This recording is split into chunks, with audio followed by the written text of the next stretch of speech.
So today we're delving into the development of the film industry in our country with a particular focus on the National Film and Video Foundation. So this organization, you'd know, plays a crucial role in nurturing both emerging and established filmmakers through various initiatives designed to enhance their skills and careers. So as we reflect on 30 years of democracy, it's quite essential to examine how the film industry has evolved and the vital importance of supporting this growth through programs such as bursaries and internships. So let's unpack this now, and we're joined by the National Film and Video Foundation Head of Industry Development, that's Yolanda Ncokotwana.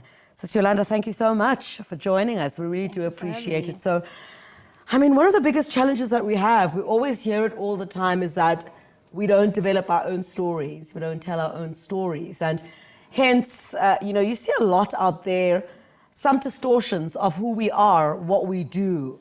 How does an organization such as yours assist in that process to make sure that our stories do not go untold?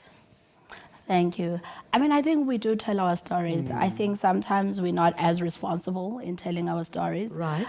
Especially when we look at the Black and Brown communities in South Africa. I think sometimes we tend to really highlight the stereotypes or highlight one aspect of who we are, as opposed to we are very holistic people, very rounded people with a sense of urgency as a society and as a community. And I think, so we are telling our stories, but I think our role within that environment of telling the stories as the National Film and Video Foundation is looking at independent filmmakers, because the broadcasters have all the airtime and the monies to do that. However, the stories that are more perhaps curated and more in touch with the communities, and even the topics that one wouldn't necessarily have all the big money to tell, those are the things that we look at, and being able to support independent filmmakers who actually reflect back the mirror at us as a society, especially when you're looking at documentaries. So ours is really to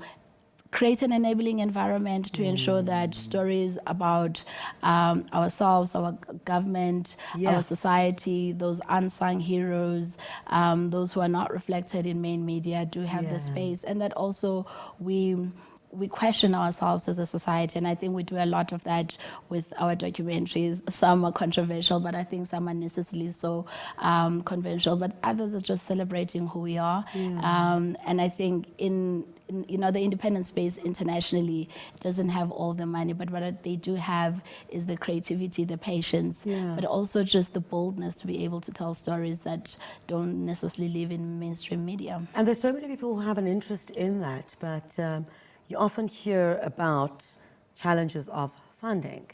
That seems to be one of the main stumbling blocks. You've got a great idea, you think it can really work, but you simply do not have the funding for that kind of project. How do you step in as the foundation to ensure this particular project will work?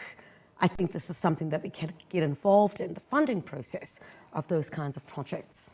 I think the reality of our country is that funding is not in abundance at all, especially when we're looking at funding for arts in general. I think there's not enough funding for artists to explore their craft and explore themselves. But I think in terms of just the NAVF, it's us, standing in the gap and being able to support filmmakers, even if it's not 100%. I think a lot of our funding is seed funding, especially for the more experienced producers, but for the young and upcoming producers, that funding can take them a long way, starting from short films, and also how we've done our funding over the years is we've tried to cascade it down, so we're not only looking at experienced filmmakers or the same people are receiving the funding, but also to look at new entrants, to look at people who are coming from underserviced communities, to look at people, recently, I think last year we've started doing a focus on people living with disabilities, and not just stories being told about them, but them being the forefront forefront, being in the Them forefront. being the filmmakers. And being the filmmakers and Yes. telling their own stories. And whatever it is, not necessarily about their disability either, but just, as any other person. It's in the empowering community. everyone at the end of Yes. the day. Yeah, and Yeah. also just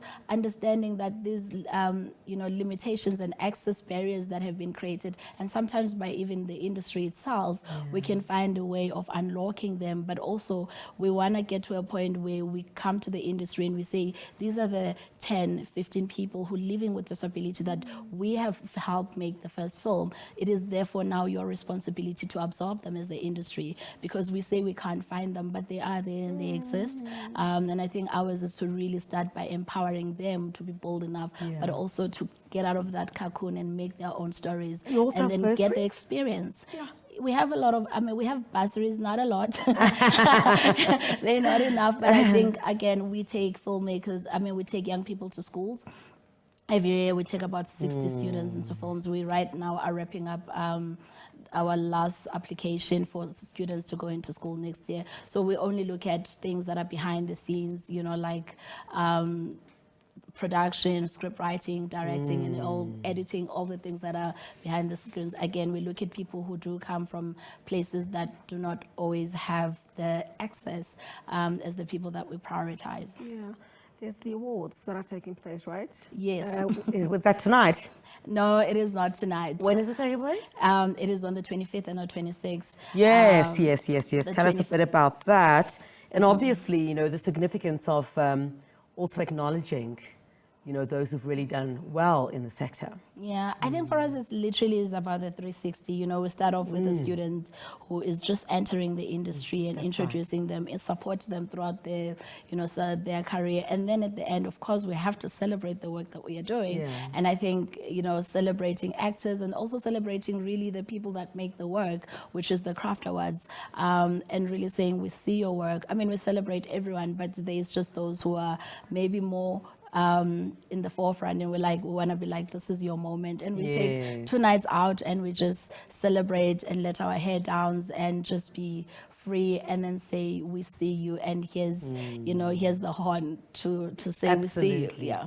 No, that's fantastic. Thank you so much. Really appreciate your time. Actually, there's a live one on SABC, I think at 8 o'clock on Saturday. So the craft is not live, but the other one is live on Saturday at 8 o'clock. On SABC One. Yes, I think so. SABC One? Yeah. Should be SABC One. Definitely on the SABC though. Yes. Thank you very much indeed. That was the National Film and Video Foundation Head of Industry Development, Yolanda Ncokotwana.